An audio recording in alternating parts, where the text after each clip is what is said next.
I'm Cecilia Dixon. I'm going to be talking a little bit about indirect input devices today. So I wanted to start out with a little outline of what I'm going to be going through. First, I'll start out with just a definition of indirect input devices and input devices in general. Then I'll move on to the history of mice, kind of the progression through that. And I feel like the natural extension of mice is trackpads, then to drawing tablets, which I feel like are just a little bit more of a precise version of trackpads, and then ultimately to joysticks and game controllers. So I just want to start out with what an input device is in general. So an input device allows information to be entered into the computer system, either from the user or from another computer. And for example, these are keyboards, microphones, mice, controllers, joysticks. These input devices translate data into electrical impulses, which are then transmitted to the computer and able to be processed. And basically, these are super essential because we need them to interact with the computer. This is human-computer interaction, like kind of building blocks of that. So I outlined these few phrases that I pulled from the PowerPoint or the lecture. And these are kind of phrases that I want to like talk about or address in relation to each indirect input device that I talk about. And so we're talking about position mode, we're talking about direct or indirect, which obviously these are always going to be indirect. We're talking about degrees of freedom, which are, the space, the degrees in space that you can interact with this object. So X and Y, if you go into the 3-dimension or have certain motions that you can use. We're talking about footprint, which is the amount of space you're taking up or whether that footprint is variable, so whether it's moving or just staying in one place. And we're talking about reliability, which is, maybe some drawbacks, certain situations that would be a drawback to using these. So are they super reliable if your hands are dirty or if your hands are calloused or if the room is too sunny or, any of those little things that can have an impact on the performance of the device. So looking at indirect input devices specifically, I like to think of these as something that's like using an intermediary to communicate my thoughts to the computer. So with more direct touch device or the direct device where you're barcode scanning or like directly touching the screen, this is me communicating to the computer in a way that's mediated by the use of a trackpad, or me communicating to the PlayStation in a way that's mediated by the use of a controller. So we're representing our actions to the computer. We're seeing the movement of this controller. We're seeing, things typed into the screen. We're seeing whatever. We're not really talking about keyboards, but you get the gist. We're just talking about the hardware involved in data transmission, and specifically this one that's using the intermediary. So mice, trackpads, more specific mice like gyroscopic mice or other devices, drawing tablets, game controllers, or joysticks. So this is just a little baseline that I come back to after each assessment or each like device, just to like kind of clock in and talk about these specific attributes. So with the input device, we're going to talk about the footprint, so whether that's fixed or variable, if we're moving with our device or no, if it's staying in one place. Our positioning is always going to be relative, so when we're using a direct input device or like a direct touch input device, we're directly touching a screen, and so like there's no cursor that's being moved around by you. It's like your finger, but in this case, we're moving devices that are moving characters or moving cursors, so the positioning is a little more relative. The control for these is always going to be indirect because this is the project on indirect input devices, obviously. The degrees of freedom is going to vary a little bit, and the reliability is going to vary a little bit. I thought a good place to start out would be with the development of the mouse, because I feel like it's so quintessential to human-computer interaction. And so the development of the mouse began in early 1960s by this guy, Douglas Engelbart, who worked for Stanford while he was exploring the interactions between humans and computers. And then Bill English, the chief engineer at SRI, built the first computer mouse prototype in 1964. And we have later iterations in the future, but I just really like a few quotes from Engelbart talking about his process of making this, where he was imagining all these ways that information could be displayed on the screen. He dreamed of flying through a variety of informational spaces. And at the heart of his vision was the computer as an extension of human communication capabilities and a resource for the augmentation of human intellect. So I really like the idea of him taking computation into a 3D space and like really thinking about how to bring the computer out to us and how to bring us into the computer, like really breaking this barrier is super fascinating to me. Obviously, this is a super preliminary piece. He originally called it the bug, but it later was called the mouse because of its little tail, and that definitely caught on. Um, it had these two discs, a disc that went up vertically and a disc that went horizontally, and so that it could communicate the X and Y axis to the computer. It was made for GUIs or graphical user interfaces, so it's like just cool to think about early interaction with those. Um,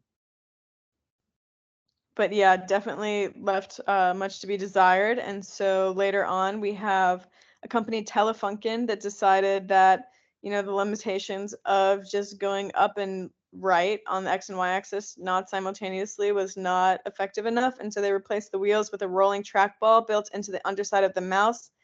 And this enabled much smoother tracking, and the ball kind of stuck with the mouse. And so you can see in here the depiction of the ball inside the mouse in the bottom. So we have like our progression to trackball mice. You can see in the right picture, there's a couple older mice in here. I think it's funny that like all these old mice are white and dirty, and I feel like we've kind of progressed to a darker colored electronics.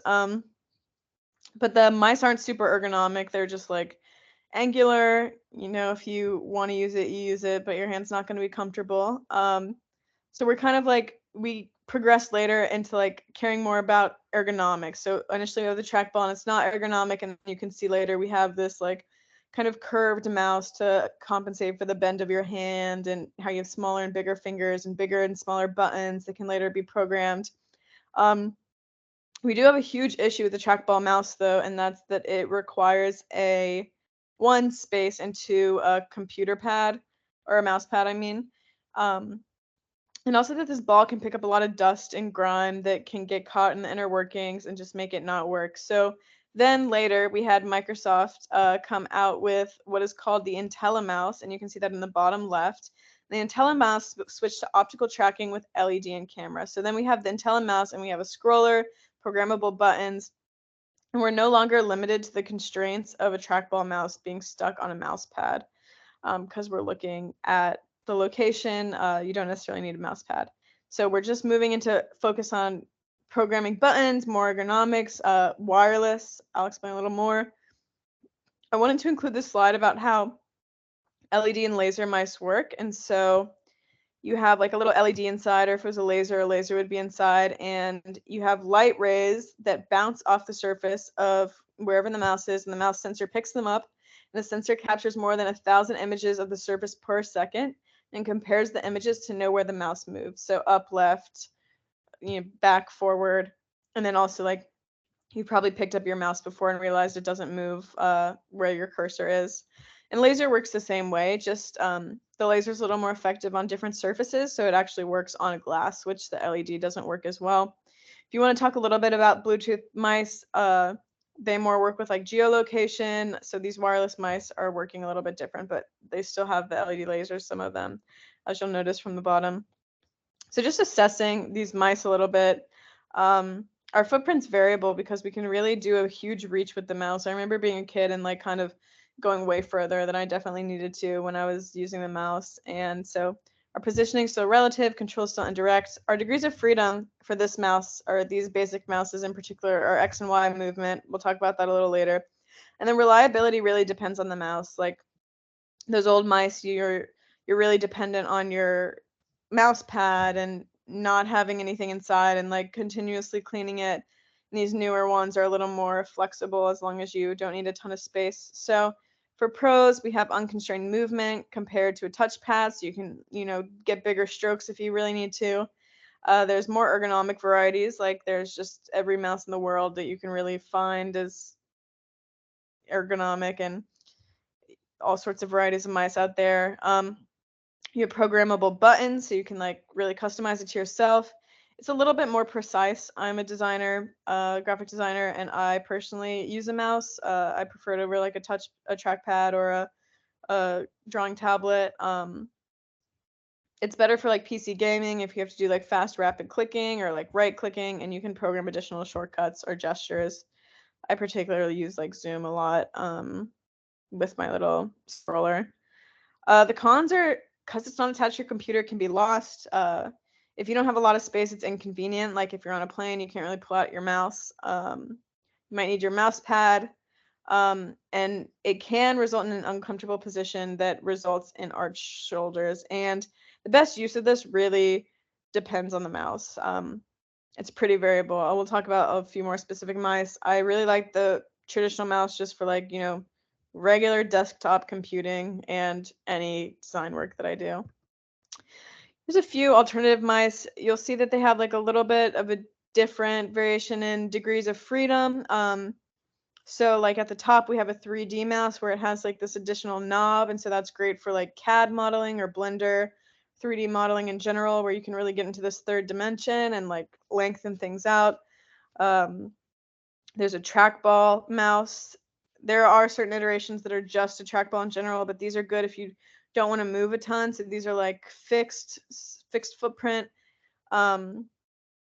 It does make you have more precise movements, but it can be more stress on the fingers, but it takes a little stress off the shoulders from moving around all the time.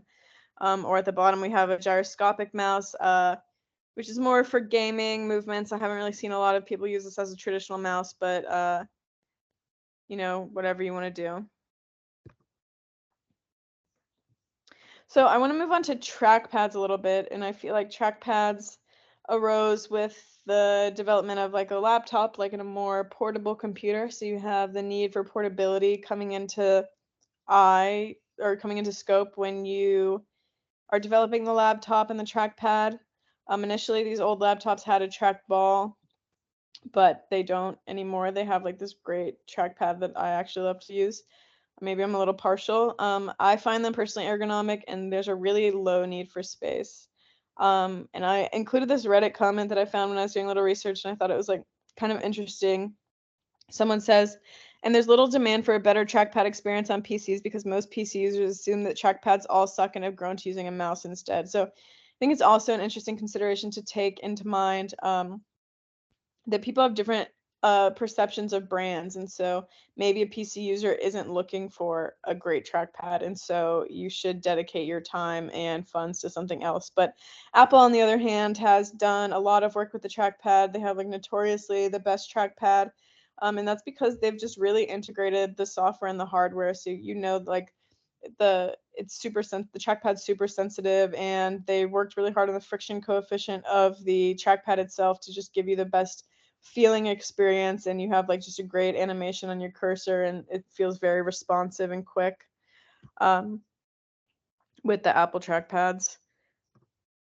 This is my favorite part of the Apple trackpads is the multi-touch, where you can just program your own, or you can use their preset. You can just rotate your pages. You can pull down. You can use 3 fingers to sift through slides or through windows. I have it programmed to do tabs and windows. I really love multi-touch for when I'm programming because I feel like it's so easy to just switch through tabs and like do these little touches. And I love that I can like click and get like that haptic feedback, but it's just like it feels like an elevated experience. So here's my little assessment for trackpads. You've got a fixed footprint because it's not going anywhere. It's in your computer. Again, same with the positioning and control. With degrees of freedom, you have X and Y movement, but you also have these multi-touch features where if you pinch and drag, you can zoom in, zoom out. A lot of reports say that trackpads are moisture and dirt resistant. Obviously, you can't come in with water and like muddy hands, but maybe a little bit better than a mouse with buttons that can get stuck. A lot of people report with calluses. Maybe a trackpad's not the best. You can alter your sensitivity, but probably wouldn't love it.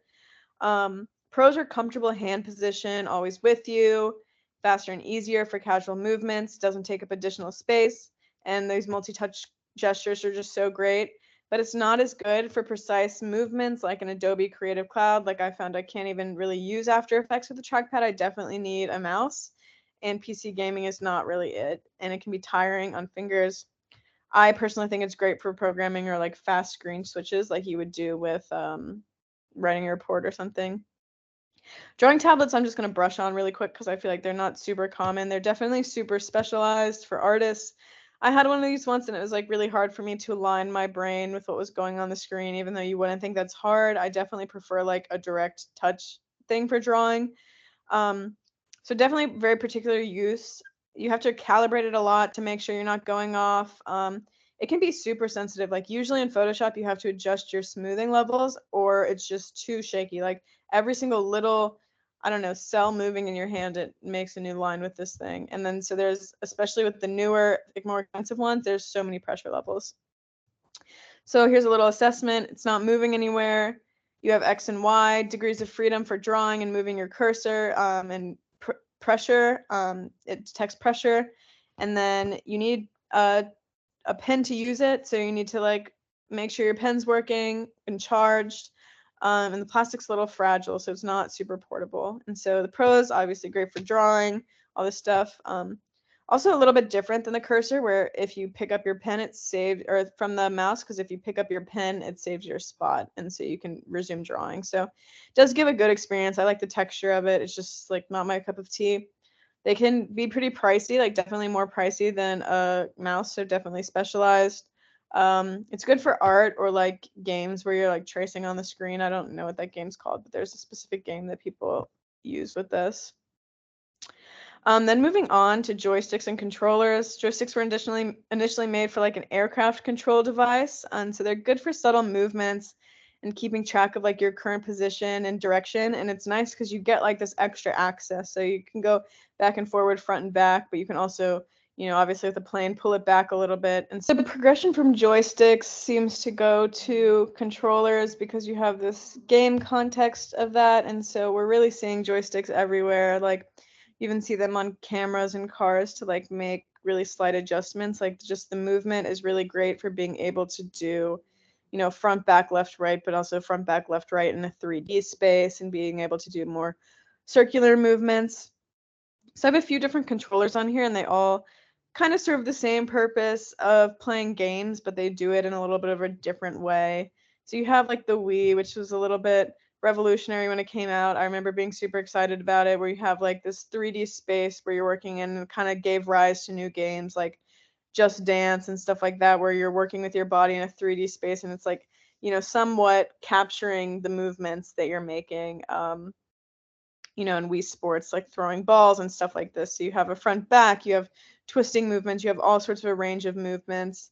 PlayStation's a little bit more self-explanatory, but you just have a lot of control with these two joysticks. You can pan the camera, run your character back and forth. I think it's interesting to talk about how PlayStation and Xbox controllers are formatted a little bit differently. So you have kind of like another brand loyalty there where your users are expecting the same format of triangle, circle, X buttons that are a little bit different on Xbox and PlayStation. Um, we're talking about just wireless controllers in general. We have up above, we have the Nintendo Joy-Cons, which are on the Switch, which the Switch is like a great device. It's really cool that you can change it from like a TV device to just a regular like handheld portable device. You have the same functionality as the Wii controllers, where there's this kind of gyroscopic thing. Um, but there's a big complaint with these Joy-Cons, and it's the Joy-Con drift. And that's just that these smaller joysticks seem to be prone to getting like dirt and dust in there and like not really working, or in Nintendo's case, making your character like walk randomly, which is not the best for precise games. So here's just a little assessment again. We have our joystick as fix the joystick itself. I'm talking about the ones in the Pac-Man game or like on the plane. But later, if you have it in the controller, it's obviously, you know, variable. Um, so you have X and Y movement. You have back and forth pressure that you add to it to like, you know, go front and back like you would in a plane. Joysticks are really sensitive, and there's the potential for gunk in the controls. And then with the game controller, it's variable footprint with motion sensor. It's really cool that you get the potential for 3D movement and motion detection. You get to play games you couldn't otherwise, but sometimes the sensors aren't super great with like the sunlight, and again, you have to calibrate your controllers all the time. So here's kind of a little bit what I said, great for gaming or vehicle control, precise angle adjustment for mechanical control, specific features for the purpose. Cons are drift with smaller joysticks, a little more difficult to maneuver than a mouse, more for gaming and less for data entry and navigation. Entering your Netflix info is super hard with one of these controllers. I'm sure you guys know, or like a little remote. It's just impossible. Like none of these are, even come close to keyboards for that. Totally a different method. And these are just great for games and flight simulations. And I think that's about it. There's obviously like more indirect input devices. These are just a few that I found interesting and wanted to talk about. Yeah,